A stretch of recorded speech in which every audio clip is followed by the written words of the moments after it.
guys? We are live, and I'm doing my first ever reaction video for you guys on one of these late night quests. And let me know if you like this.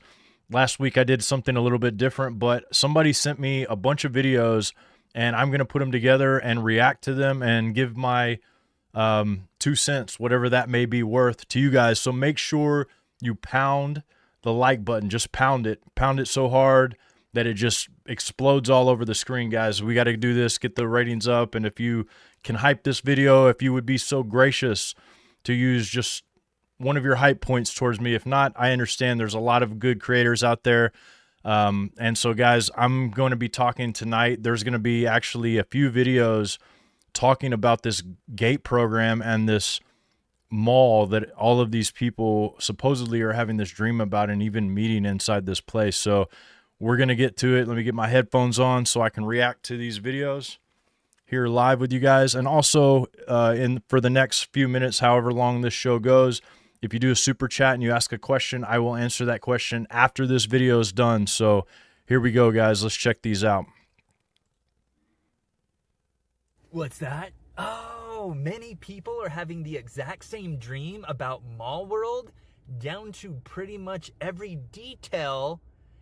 Oh, really? Well, tell me more. Yeah, people are having this exact same dream about Mall World, where everything's kind of connected to this mall, including like the airport, hospital, all this parking. Everything is connected, and everybody's having the same dream. But what's been strange is when people have these dreams, now they're starting to interact with people, and they're able to ask them who they are and meet up with them in real life. People are saying because this is a collective conscious situation, because we are all a collective consciousness. But now it's getting a little scary because people are having dreams about demons inside of Mall World, and they're trying to lead them to their death in the dream. What? Let's just hope those demons don't lead people to their real deaths in real life. Oh, goody. I dream of Okay, before we watch this other video, so that gives you kind of the gist of what we're talking about. And GATE program, from what I understand, I think it was in the 90s. I slightly remember this program, and who knows if, who was a part of it or whatever. Some people don't even remember being a part of that program. But if you were a part of that program, let me know in the chat or in the comments. I'd love to hear what it was for you guys. But it was supposed to be a gifted student program that they would take the students out of the school and take them to a specified classroom. Sometimes they'd work on plays, sometimes they'd work on just different projects, and sometimes they don't even remember. There's a lot of stuff with that I don't necessarily know about. People have told me all kinds of stories, whether or not they're true or not. I can confirm that I do remember that there was a GATE program, but that's about all I know about that. I mean, in the time it was in the 90s, I would have been in middle school and high school. And I know I wasn't in the gifted program in high school, middle school maybe, but in high school I was pretty much worried about partying and doing stuff like that. So I'm pretty sure I was not in the gifted program, but a lot of people think it has something to do with psychics. This girl right here, let's check out what she has to say. This is another video somebody sent about this. Mall World every night, and I made a map. Let me show you guys. Okay, so this is like the full map. It's not very complete, but we'll start at the mall that's attached to like a hospital and a school and a parking garage. There's also the airport attached to the mall, and then back behind the mall you have the amusement park, water parks, and like the literal ocean, cliffs. You can see it through the windows. You can see the ocean through the windows of the mall and the hospital, and sometimes you can see this in the background.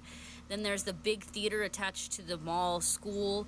Everyone you've ever met is here in the theater. You have like an underground market, which is different than the mall. It's more like a flea market. There's infinite toilets. Anytime you have to use the restroom, it's like they're broken and they're all connected together. Next to the parking garage is like a really dangerous playground. And then you come to like the fairgrounds, the outdoor markets. There's like cabins. And then over here is like forest. And then outdoor concert and festival is going on. So this is like kind of grungy camping situation, campsites. Then we have the big non-functional highway that's kind of linking things together. It has abandoned cars on it. You have like walking caravans. You got people camping out. Not gonna lie, the mall world shit is freaking me out because how do you know about the theater? The theater that I go to all the time where the entire world is there and it seems like everybody's watching the show and I can't see it. How did they know about the toilets? The toilets that are busted, run down, walls cold, everything feels a little bit sticky and wet. How do you know about that? That's wild, guys. Let me know if you guys, any of you that were in the GATE program, if you were having any kind of dreams like this. I watched probably, I don't know, 10 videos on this because I didn't use every video that people sent me. But some people were saying that they're actually meeting each other inside the dream and then they're like making plans to meet in real life and they're meeting in real life. I mean, what do you guys think? Mass delusion? Who knows? This is crazy though. I know that if I were having these dreams and starting to remember and be triggered by certain things with this program, I would definitely be wanting to dig more into it and collectively try to figure out what's going on here. So let me know if that has been your guys' experience when it comes to the GATE program. I'm going to play a couple other clips that they sent me that aren't really related to the GATE program, but they're very, very interesting. And so let's check this one out. This one is actually a clip from the Confessionals podcast and a show that has really intriguing stuff a lot. So here's, check it out. One of the Afghans in the community up there in Reading told me this story, and I'll keep his name disclosed because he's not the kind of guy that would want me to do that, just like my uncle wouldn't want me to say his last name. But just for the record, if you're in the CIA, I'm sure you know that I'm telling the truth. This guy that I met through my parents knew my father quite well from the time he was a very small child. And he grew up in Oakbrook. It's a community over there in Reading, in West Reading, I believe. And he told me the story that he read, I believe it was in the Hadith or the Quran. I never went and looked. So if I'm wrong, I apologize. I'm just reiterating what this guy told me. He said that there are these creatures in the earth, and they're called Matazume. And he said they're these acid lickers. Now I don't know if Matazume is a Pashto word because we're Pashto. We're not Kablan. We're not Kable. We're from Kabul. We're from Kandahar, and I believe one of the main dialects there is Pashto. He said that these creatures called Matazume, they live in the ground, live in the earth, and they have these tongues of acid. And apparently they're licking the side of the hill to try to break out to the surface. And at the end of each day, they get tired and they say, okay, we're going to stop. And if they don't say we're going to stop, inshallah, which is God willing or in God's name, the mountain grows back. And the next day it's back to square one. They have to lick all over again. The day they get to the very, very end and they just have like, kind of like a Tootsie Pop, they have like 1 or 2 licks left. That's always when they get tired. The day they say inshallah, they'll come back, 2 licks, they're in the surface. That's how I understand the story. And it's supposed to happen in the end of days as a form of judgment upon humanity. It's interesting because there's a lot of speculation that they might be coming very soon with these creatures coming back and roaming the earth, the surface level. I think they're in office. Hey, man, you and me, we come from the same cloth. Hey, listen, I mean, it is what it is.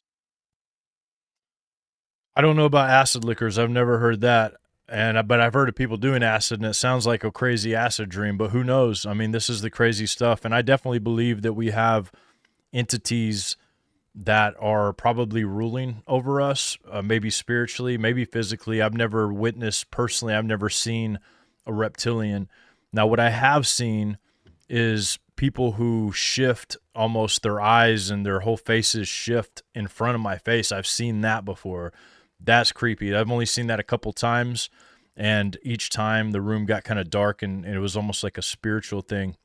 And I interviewed a guy, David Heavener, last week, 2 weeks ago, and he was talking about his experience in Hollywood. He's an actor and a musician, and he was talking about being on set and the face of the lady that he was talking to in the film, like doing his lines, it shifted into like a reptile looking thing in front of him. I think that's what he said. You can go back and double check me on that episode. But it reminds me of the giant of Kandahar too. Like they had this giant that looked almost gray with the reddish hair. And the whole clown, Nephilim clown thing is familiar. And even in the culture of Islam and their writings, they have a creature that kind of reminds me of a clown. It's very weird, man. I don't know what to make of it. Acid licking clowns, I don't know, but it would not surprise me one bit. I'd hope that I never meet one of these Mother May Eyes or whatever they were called, because I don't know what I'd do. I'd have to pull out the, I don't know. Here we go, guys. Next one. Pauly Shore is Cat Williams. That's what that lady told me. Now, I don't know how true that is, but I kind of believe her because she's in the industry and she would know more than I would ever know. Do I believe her? I don't believe nothing that lady's saying, because that lady is very entertaining. People keep saying anything. I got a phone call last night. The only thing they said was don't say it, and they hung the phone up. Who was that? Who was that calling me at 4 in the morning? Telling me to don't say nothing. I didn't even say nothing. Probably because they knew I was going to say something. They know that I'm in contact with that lady. That lady? Yeah, I'm in contact with her, and she's hot. She's hot right now. They must be onto her, and they must have connected the phone calls. And shut up! Nah, I'm just playing around, guys. They didn't connect nothing. Are you kidding me? Go look at their pictures, though. Cat Williams always talks about Pauly Shore. Pauly Shore always talks about Cat Williams. When's the last time you've seen them together in the same room? I don't know. This is what the lady's telling me to say. She sent me a whole script. She said, say it like this. I said, don't tell me what to do. She doesn't know what she's talking about. You know why? Because this video is for entertainment purposes only. I was just playing around. She's just playing around. Clearly, she's bored in Dubai or wherever she's at making up these stories. I don't know, guys. Let me know what you think about this. I'm out. I don't know, man. That's wild. When I put their personas together in my mind, Pauly Shore and Cat Williams, I could see how that would be an easy character switch. I mean, other than one of them is black, the other is white, but with the makeup and the bodysuits and everything they have nowadays, that's super interesting. But who knows? I mean, that's wild to think about. I'd love to know what you guys think about that too. I like the way he did the video too, where he's clearly giving disclaimers throughout the whole thing. And who knows, he could just be making something up. But it is interesting that they do talk about each other a lot, and they both could easily be the same character. I mean, it's weird. It's very strange. I never thought about that, but interesting. There's a vampire sanctuary located on an island in the middle of the ocean. These vampires are older than the so-called elders who live amongst humans. These vampires have been around for so long that they've developed abilities that your everyday vampires do not have. For instance, these vampires have the ability to fly. Now, they don't fly the way a bird flies. They don't have wings. They don't fly the way a plane flies. There's no jetpack on their back. These vampires have been around for so long that they've developed the ability to levitate their own body by using their mind. They've also developed elongated fangs. These fangs are so long that they are unable to retract their fangs anymore. There's a few reasons why these vampires have decided to live on this sanctuary. One being that they are quite literally tired of the human race. I don't know if this guy's telling the truth or not, but I hope that I never find that island. I like to explore. That would be a shame to pull up on an island full of vampires, but I don't know, man. Like, when I see videos like that, like this, it could be true, but why in the world should I believe that guy? I don't know. He unless you come with receipts, it's hard to believe something like that, because I don't know. I mean, vampires, I believe that there are vampires. I've interviewed people who are vampires, and they drink blood. One of them actually was William Schnoblin's one of the guys I interviewed, and this guy was a vampire for years, and all he ate was blood, and he goes on to talk about all of the weird things with that. So I think that stuff is real. I think that it's exactly kind of what the fallen were, because they always require sacrifices and all of these different things and blood and stuff to be able to operate, and whatever. Like, some of the stories of the giants would, they'd worship them as gods. They'd make them bring them all kinds of meats and pigs and everything else there to their cave, and they'd take it inside and eat it, but they'd eat people too. So there's a lot there. You know, there may be, and some of the fittest flat earther research. A lot of you guys have told me to interview him, and I trust me, I've tried. He hasn't gotten back to me. So if you know him, tell him to contact me, or if you maybe bug him enough, maybe he will. But in his thoughts, I think he's thinking these people are ancient vampires that are just renewing their bodies ever so often to come back in new bodies, and that's why they're not clones or entities, but they're that. And that could be all speculation, but definitely a possibility if that stuff is legitimately real. These are entities that are here on this earth, that have been on this earth, that who knows how long, and that we, you know, we think they're coming in from way out. Maybe they did millennia ago, but they're here and they're in these deep water areas. And that's why, I mean, like we say, we know more about the face of the moon than we do what's going on there. Now, we have a higher propensity of sightings around these 5 or 6, I believe, deep water areas. And so to me, it just it creates a question there. And then when we have naval personnel telling me that we have these sightings and that there's these underwater craft they're chasing that are doing hundreds of miles an hour, and the best we've got is something that does maybe just a little under 40 miles an hour. So I got a lot of questions about that stuff, and I mean. So, interestingly enough, I was at a fellowship one time, and this is, man, years ago. I went before 2020. It was probably 2019, actually, maybe 2019. And there was this very interesting guy. He was a polyglot, knew a lot of languages, and I knew his name. I'm not going to say his name here just because he may not want me to say that. But he gave me and Jake Grant worked for me at the time. He gave us this coin that was a challenge coin, and he said, figure out what it means. And I looked and searched and searched and searched and searched, and finally I figured out. I reached out to some people that I knew in the Navy, and they told me it was the underwater surveillance forces. So they underwater survey everything. So anyways, it makes sense because the stories that this guy was telling us is that they would be surveying. They survey like audio surveillance of the entire water, any kind of surveillance they can possibly do of the waters, and that they know that there's some weird, strange things going on that they can't explain, can't talk about, and that some areas of the ocean that are really unattainable by us. And so there's definitely something going on in there. So like what he's saying there, what that guy's saying, like I can back that up. I've heard a person that was actually involved in that kind of thing tell me that. And so he may be talking about the same person. I don't know, but that's super interesting to me. But I've had my suspicions for a very long time that the UFOs, the UAPs that come out, I think they come out of the water. I think they come out of the earth. I don't think they're interplanetary.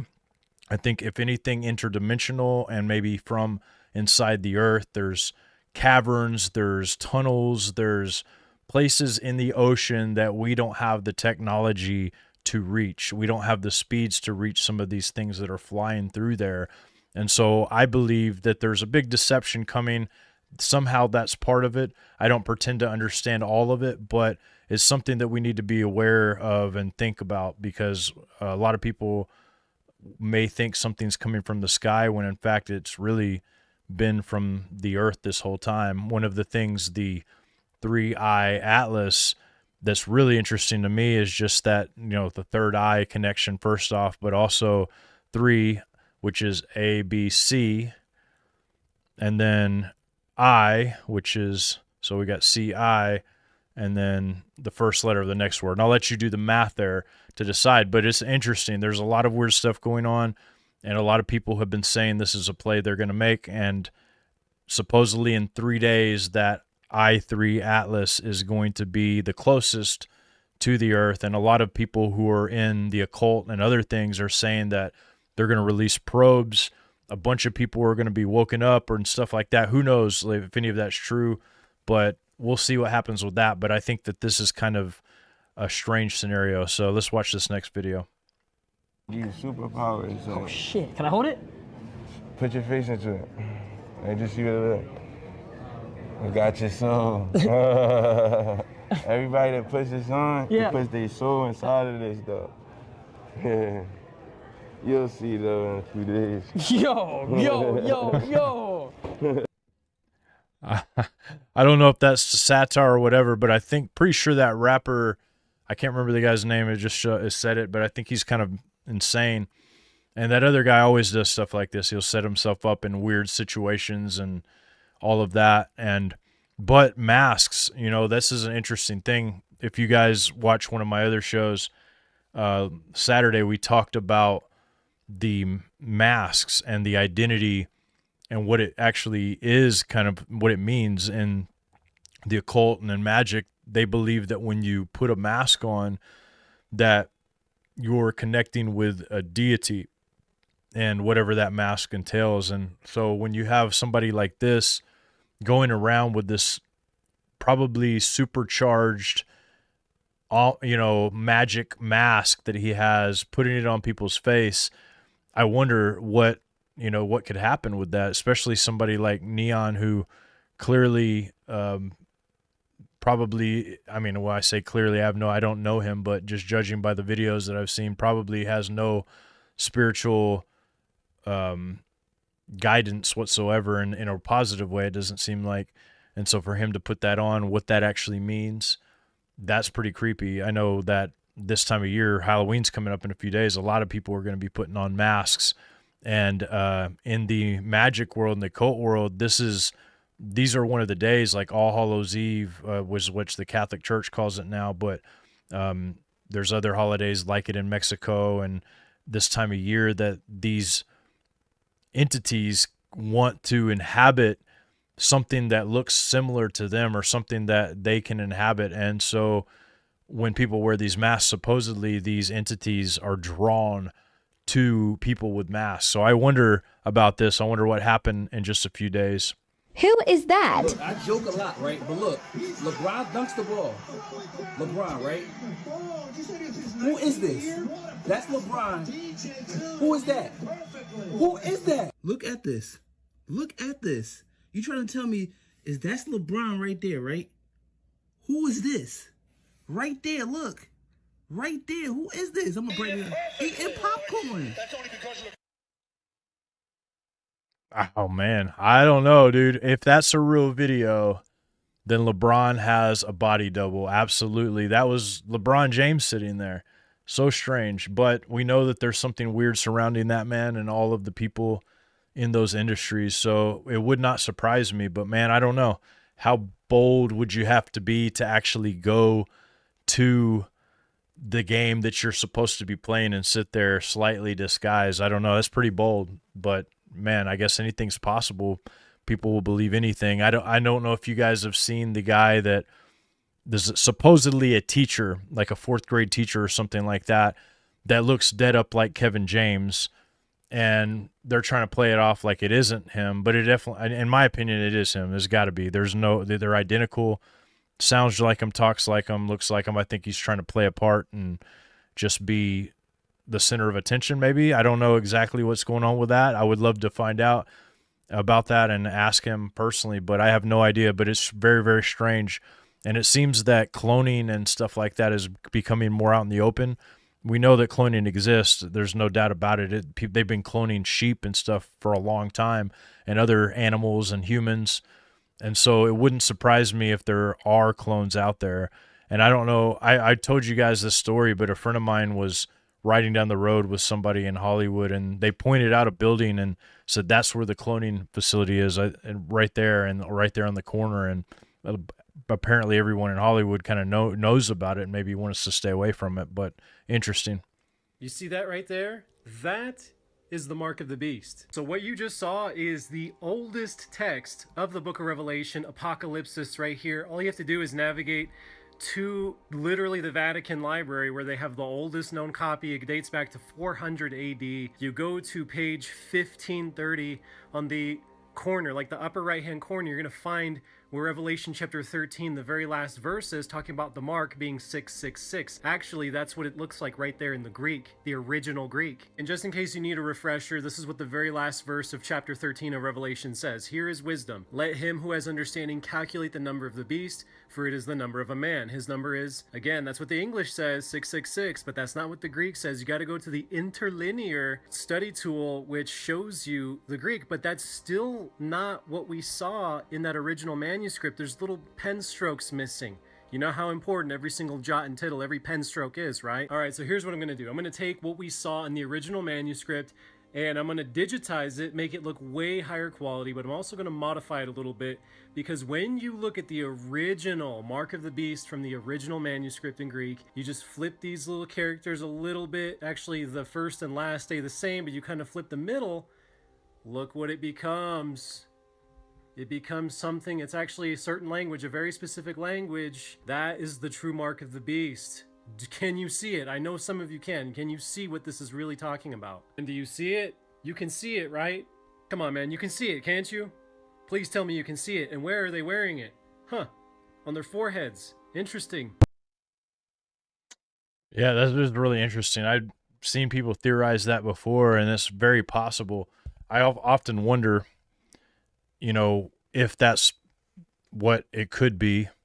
I guess we'll see here pretty soon because it looks like, you know, there's two sides going at each other for the championship. So we'll see who comes out ahead. I think it's definitely a type. And I think that if you really think about most of the religions of the world, they're all kind of ruled by the same, I would say the same entity as in control over most of the religions of the world. No, and if, because in the Bible it talks about there are the gods over the nations, right? They called them the 72 that were set up over the nations after Babylon. They were set up to rule. And over them, we know of one leader who ultimately will take control of all of those before the true king returns, before the real king returns and to actually banishes all of them.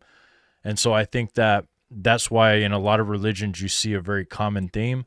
But actually, too, it's really interesting. But most of these religions, if you've seen any of my other research and shows that we've done, you'll see that the most religions have a very same story almost, but in a different way. Some of them are more allegorical. Some of them are from the point of view of this entity or that entity or these people or that people, but they all have this common theme. So I wouldn't be surprised if you found the elements of that in almost all religions, this mark of the beast, this Messiah, this anti-Messiah that's coming, because all of them are going to receive him. So you should see similar markings, and it's probably marked in a way that those people can tell what it is. It's probably marked in a way numerically like the Greeks could tell what it was, because I'm pretty sure that language is kind of an adaptation that may not have been around back then. Maybe it has, I don't know, but some of you who are into that kind of thing could probably tell me. And but I don't know. You guys let me know what you think, but I think that a lot of these interpretations could all be right, but at the same time, it's not all just one religion. The Antichrist that comes, I think, is going to be all like an syncretic with all the religions. Are going to be kind of combined with it, because they're all going to believe that he is the Messiah, because the way that most religions work, there is someone who comes to save everyone. That's the way it's been all ingrained in almost every religion, even in Islam and Christianity and Judaism and Buddhism, all of them, there's a coming savior. And so I could see how the whole world might accept whoever this is. So like I said, we should see elements of that, however it's being seen in other religions as well. So I see it. Thank you so much for the super chat, the Sweet Pea 1971. It's good to see you in here, and I appreciate you. If you have a question, ask the question. That definitely buys you a question. I'm not going to stick around long here to do questions if people don't have any, but thank you guys so much. And you know what? Next time, if you like this, let me know. I really want to know, like, do you like the reaction videos, or do you prefer just, you know, talking about whatever? Because I do like hanging out with you guys. I like talking, you know, and doing these different things. And sometimes it's fun to see these videos. And so I would encourage you that if you want to send me a video to look at, to react, I would encourage you to follow me on Instagram and send me messages in there through Instagram, because that's the easiest way probably to send videos to me. And TikTok, I never check, even though I pulled a lot of these videos were pulled from TikTok. But if you can send me the link in Instagram, that's going to be the easiest way. Facebook, I try to get to the messages, but I have so many more followers on Facebook than I do on Instagram that I can't get to all of them. So if you want to send me a video, send it to Instagram, pound the like button, and I am going to look for a question so I can answer one question. Right now, Sweet Pea is the only one that did the super chat, but she didn't ask a question, so I just want to give her a shout out nonetheless. And it looks like I see somebody that says, why the Freemasons sign with your hands. Joanna, I don't know what you're talking about exactly. I talk with my hands all the time. I never try to throw a Freemason symbol out there. Okay. So I know that a lot of people really are suspicious of everyone that they see while they're talking. They accidentally make a sign with their hands, but I think that that's misguided. I think that if I were posing with Freemason signs with my hands, or there were signs that I am a Freemason, then it would make sense, but I'm not. And in fact, I think I've educated people and, you know, maybe even been antagonistic against Freemasons for a long time. And I don't know exactly what symbol you're talking about, but I can tell you right now that when people talk with their hands, they automatically form symbols. And if you've ever learned speech or anything like that, you'll see that that's natural. That's the human body. It's one thing to pose with a hand symbol. It's another thing to make it while you're talking with your hands, because I think a lot of people are just, they believe everyone's in an occult these days because of their symbols they make while they're talking. But I never judge people by their hand symbols when they're talking, unless they're like blatantly going, you know, throwing out the pyramid right over and over again in my face, or throwing out the 666 over again in my face on purpose. You know, that's different. But I don't know. I just think a lot of people maybe think that that's something that people are doing on purpose, but it's not, because I know for a fact, because people accuse me of it, and I know I'm not a Freemason. I know I'm not a Satanist. I know I'm not in the occult or any of those things. So I know that that can't be the case. So if that makes sense to you, so it doesn't help you any, but the truth is to me that if you recorded yourself as many hours as I've recorded myself, I can guarantee you that you'd throw some kind of symbol that people would look at, and some sleuth could go through there. Oh, screenshot, like that one frame, boom, you see it. But the problem is, most of the people that are going to be watching this, they haven't been on screen for hundreds, if not, I've been on screen for thousands of hours. I mean, I'm talking about live stream after live stream after live stream on my other channel of Now You See TV that I started back in 2010. We're talking about thousands of hours in front of the camera. And I'm a person that's always talked with my hands. It just makes it easier for me to think my words out when I'm talking with my hands. So there you go. If you don't believe it, then I don't care, but that's the truth. So anyways, thank you guys so much. And until next time, pound that like button, hit the subscribe button. I love you guys, and I can't wait to see you again here pretty soon. Actually, I think tomorrow,